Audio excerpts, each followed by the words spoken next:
Before you even get to say a word on a sales call, your client is already assessing whether they can trust you or not. There's a woman by the name of Vanessa Van Edwards, and she wrote the book Cues. And I have so much respect for her that I have actually made this required reading at my Columbia Business School course on entrepreneurial selling. And in it, Vanessa breaks down a lot of research around two cues that indicate our success.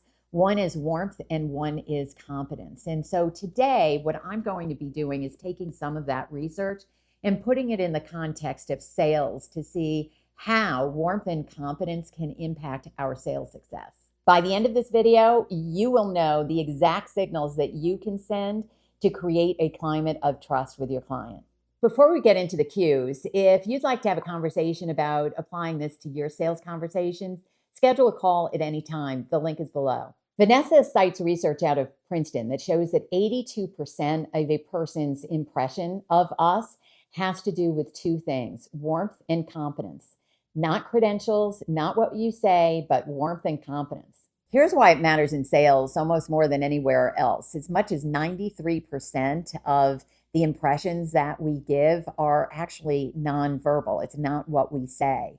And in sales conversations, particularly if it's a Zoom meeting or a first meeting, your buyer is reading those signals without even realizing it.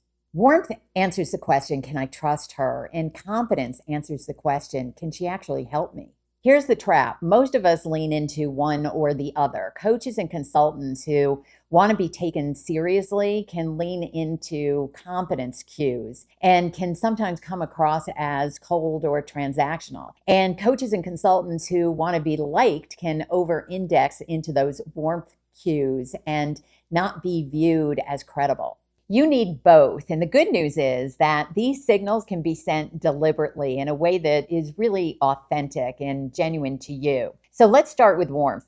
Here's where I want to go a little further than the research. It's not enough to just know about the cues, but it's about knowing how and when to use them in the sales conversation. And I'll warn you, some of these are pretty subtle, but they do have a big impact. Research shows that we're suspicious of people if we can't see their hands. So apparently this goes back to the cave days when we would be concerned that the person is concealing a weapon. And as crazy as it sounds, apparently it still has an impact today. So knowing this, whenever I am on a Zoom call, I actually very early on will give a little wave when I join. And in terms of in-person meetings, I always recommend to women that they sit with their elbows on the table. And not only for the idea of you're not concealing a weapon, but in addition to that, it tends to give us more stature. And that's particularly important if you're on the petite side. Okay, here's another one. Head tilting. Head tilting is a universal sign of engagement. And it makes sense because when we're really interested in what somebody is saying and we want to listen intently, we tend to lean in and favor one ear. And so this is a warmth cue, and it becomes particularly important in sales during the discovery phase because we want our clients to know that we are listening intently to them and listening with the intent to learn. Ever thought of a triple nod? Well, research shows that when someone nods 3 times, that the person that they're listening to will speak 67% longer. So again, this is really important in the needs analysis phase where we want to learn as much as we can about a client. And a simple triple nod will encourage them to keep sharing. And words and vocalizations like, wow, those kinds of things, those are sending warmth cues, along with phrases like, I'm so appreciative of this connection, or I loved being with you today. Those actually have a physiological impact on us. And by the way, if this content is landing for you, please subscribe and give it a like because it helps YouTube know that the content is valuable and will make it available to more women. Now let's talk about competence because warmth alone is not enough to build the trust needed to close the deal. Let's now talk about inflection in uptone. There was a really interesting study done with doctors. And what they did is they had doctors speak into a recorder and just introduce themselves. So it would sound something like, I'm Dr. Keller. I'm the head of pediatrics at St. Vincent's Hospital. Then what they did is they actually took the words and made them gobbledygook. So you only were listening to the tone.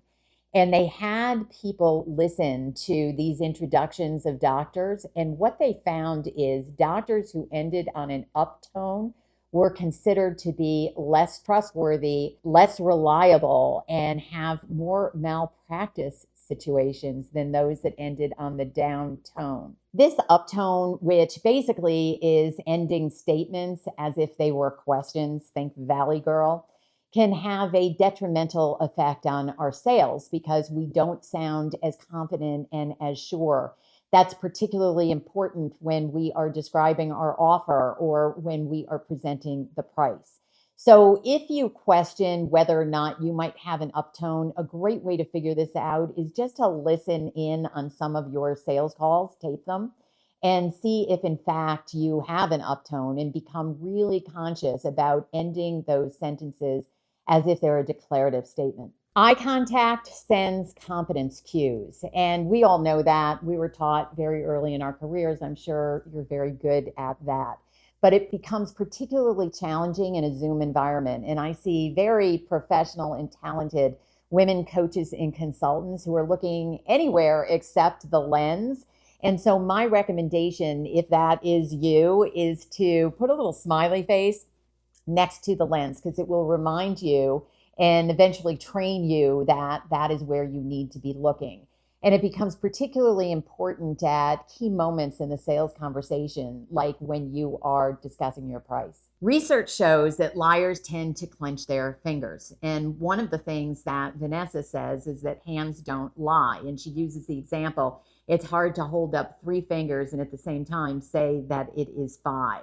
So use your hand gestures to actually illustrate what you're saying, particularly in things like your offer. You know, we have 3 phases, or when you're referring to the before and after. Hand gesturing is a competence cue.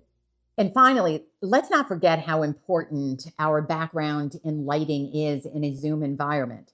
That is sending nonverbal messages all the time, and we want to make sure that it is aligned with our brand and it's actually supporting our development of credibility and trust and not detracting from it. If you're thinking that you could use some help elevating your sales conversation, schedule a call with me and we can have a chat about it and see if I have some ideas for you on how you can raise your sales game. Now let's bring this together. Buyers who trust us fastest are the ones that we've been sending both the warmth and competence cues to. And we're probably doing this very unconsciously, but if we can be conscious and more deliberate about it, we'll be able to accelerate trust with our clients. I have the Women in the Sales Accelerator record a call and listen to it 3 ways. First, I want them to listen to it without the picture on so that they tune into their voice and inflection. Second, I want them to listen to it with the picture on, but the volume off so they can see how their gestures are coming across. And then third, I want them to look at the picture in its entirety. You will be amazed, and I recommend that you do this too. You will be amazed how this can raise your game. So to recap, warmth cues, show your hands, tilt your head, nod with intention, smile genuinely, use warm language. Competence cues, watch your inflection, hold eye contact, gesture with purpose, mind your background. If you want help auditing how you are actually coming across on a sales call, schedule a call with me and we'll take a look together and I will tell you honestly what I see. And I'll see you on the next one.